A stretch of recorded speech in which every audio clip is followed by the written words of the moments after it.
First, I say that what is proper to the Holy Spirit is indicated when the prophet says, "Thy Spirit." Notice that the name, Spirit, seems to convey four things: subtleness, 34, of substance, perfection of life, impulse of motion, and hidden origin.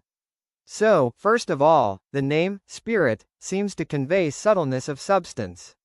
For we are accustomed to call incorporeal substances, spirit. Similarly, we call subtle bodies such as air or fire, spirit.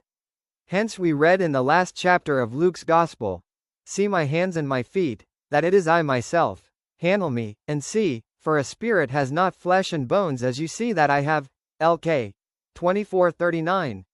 And this is the way that spirit is distinguished from things that have heavy matter, things that are composed out of flesh and body. 35. Secondly, the name, Spirit, seems to convey perfection of life.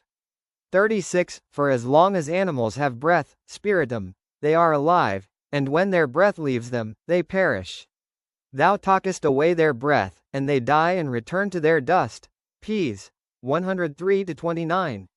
And in Genesis, Noah called into his boat all flesh in which there was the breath of life, spiritus uite. 37. Thirdly, the name, Spirit, seems to convey impulse of motion, for it is in this way that we give the name, Spirit, to winds. 38. And in the Psalms it says about this, "He spoke and there arose a storm of wind, spiritus, the winds of storms shall be the portion of their cup." 39. Men are also said to act, with spirit, when they do something forcefully, as Isaiah has it, "The spirit of the robust, like a whirlwind driving against the wall," is 25-4. 40. Fourthly, the name, Spirit, customarily names a hidden origin, as when someone, feeling troubled and not knowing the cause of what is troubling him, attributes it to a spirit.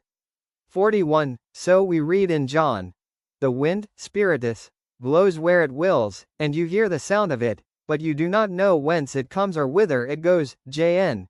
3-8.